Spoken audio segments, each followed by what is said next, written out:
Yo, what up, what up? This is Paul from Grumpy Head TV. Oh, hi. We got Scott. Scott's new to this. He's usually behind the scenes. Alright, so today we're going to talk about Android versus iPhone from a consumer's perspective, not all the reviews that you see on the new S8 and stuff like that. Right? There's no tech comparisons. There's no, hey, this has better features. No, this will be strictly from a consumer point of view. Both of us have our own applications that we prefer, that we like to run. This is you, Paul's holding up the iPhone 7S. Yes, that's my new toy. Plus, excuse me. That's the Plus, and this is the old Nexus 6. Previous one. I have the Google Pixel, which the screen's not cooperating. This is the Google Pixel. This is the smaller Pixel, not the XL. All of these devices in their own right were really, really good, or are really good. So we're going to be talking about that. And Paul, so why don't you start by telling us what you prefer on the iPhone system, and then we'll move on to Android. It's easier to do it the other way. Okay. Because there are certain things I'm not used to. So just so you know, Scott is a huge fan of Android and probably will never move to Apple. He does use Apple products, but not primary as his device.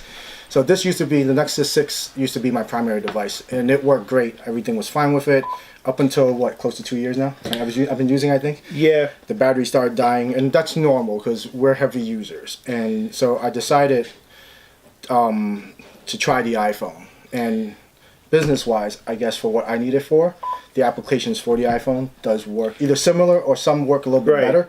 But the problem is that, so I'm a huge car enthusiast, and the guys who watch my channel know that.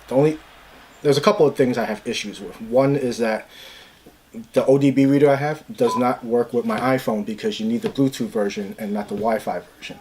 You know how big an idiot I was? I was sitting in my car trying to figure out why it didn't work. I went on YouTube and then someone... Working. Yeah, it's not working. Like, why isn't it connecting?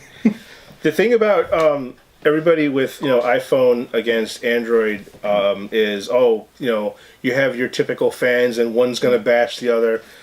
We're not doing that here at all. I actually used an iPhone for 3 weeks. It was supposed to be a social experiment that I was conducting before the Google Pixel came out, and my original timeline was going to be approximately 6 months. After 3 weeks, I'd had enough. But that's not to say it's a bad device. It's just not for me. The thing about the iPhone is, Apple has its way of doing things, and it really likes to say, hey, we're in charge. This is what we're going to let you do. And for a vast majority of the consumers, that's great. They really don't care about tech specs or, which one is better, which one has a better processor. Most people don't even know what that stuff means. So from a business standpoint, there are a lot of things that the iPhone does better. As well as from a consumer standpoint, and vice versa. Like the company I work for, which needs to remain nameless, we're using Android because for what we do, it's better security-wise. That's not to say a different company is going to have different security specifications. That said, we're going to talk about basically our favorite apps, and are they available on both platforms? You're going to have to edit this out. We just keep rolling, and then we take outtakes. Oh, my God. So instead of saying her sometimes, I mess up and say him. Oh, that's so I great. cut it just at the right point, Yeah. so it just connects. Sorry about that. Anyway, so basically, Paul, why don't you tell us what your absolute must-have applications are on the Android, on the Nexus 6? All right, so I use Shopify, Amazon, Facebook, Instagram. What else do I use? I use a program called Sideline, and that was one of the things that previously stopped me from going into an Apple. Until Sideline came over to Apple. Let's see, what else is there? There's certain apps. They work in similar ways. So there's this application called Encore TVB. It's a channel from Hong Kong. It works the same. I think more or less YouTube works the same. What else is there? But there's certain apps, a lot of hotel apps, Marriott, Delta. There's little differences. Well, I do know that on both platforms, the same application exists. So the transition from one to the other is virtually seamless. You really don't hold up. Yeah, you're right. But you know what the problem is with Apple? They charge you for the application, even if it's the same. So if you have, let's say on Android it's free, try to get the same app on here. It's hard. They want money for it. Right. Some applications, for whatever reason, you just can't get for free. But again, when you look under the hood, it's the same application. So you're sitting there scratching your head, saying, "Hey, wait a second. This is free on Android. Why am I paying for this on Apple?" It just doesn't make any sense. That's on a lot of applications, I realized. So the same app I was using on an Android. I go over here. So let's go back to the card thing, the ODB reader. Right. Same app. It's free. On Android, it's free. They charge me on this one. No kidding. What do they charge you for that? I don't know. I think it was either $5.99, but it's the point about paying for it, right? Yeah. On one platform. So what I did was I just used an SX6 to run my ODB reader. It still works. Doesn't require Wi-Fi. I just have to sit in front of my house to get the Wi-Fi to get the error code. Right. Yeah. So that's the workaround. Yeah. Now I didn't bring it with me, but I also use an iOS device. I have an iPad Mini 4, and I really like it. I enjoy the experience on it. I'm actually a really big fan of iMessage. There was rumors going back about 6 months or so ago, maybe even a little more, that Apple was considering bringing iMessage over to Android. I heard about that.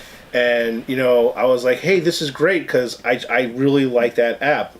It's got a lot of cool features on a consumer standpoint, and it's a lot of fun. That said, with Google breaking out with Allo, not that it's giving iMessage a run for its money, but Allo is also a really well done, in my opinion, app. Because it's still very new, there are things that a lot of us feel that it should do that it doesn't. For example, you're locked down to one device, so you can't use it on multiple devices, because it basically connects with your phone number instead of your email address, like Google's other messaging applications. One of the things that I don't like about it also is the fact that there's no desktop application, and there are many times where I find myself at my PC, I'm doing my thing on my PC, and a message comes through, and I got to reach down and grab my phone, and I stop doing whatever I'm doing on my computer. So Google Hangouts is great for that. Explain Google Hangouts. So, I don't use it, So Google Hangouts, what that does is basically, you can use it on any device. You can use it on your Android device. Doesn't matter which one. You can use it on your iPhone. You can use it on your iPad or an Android tablet. It really doesn't matter. And you can use it on your desktop. Allo doesn't allow that. For whatever reason, Google has locked it into, you have to have a device with a phone number. Now, while there are some data-activated tablets, the iPad, and there are some Android tablets that have, you can purchase them from your carrier, whether it be Verizon, AT&T, T-Mobile, Sprint. So what they'll do is they'll actually have a SIM card in it with a phone number, but you can't send text messages or anything like that. It's just for, to have LTE connectivity. So Allo won't work on that either, for, again, whatever reason. And it's a shame, because like I said, it's a well done app. It has a lot of potential, but it also has a few shortcomings. A lot of people are speculating that under the right conditions it could be the WhatsApp killer. I don't know about that. I kind of threw the whole application killer out the window. Because there's just so many different messaging applications out there, and at this stage of the game, most of them are matured. So you have your Facebook Messenger faithful, you have your WhatsApp faithful, you have your Viber faithful, which pretty much that exists in Europe. But for Google to start breaking in with Allo, they're going to have to do a lot of convincing to a lot of people.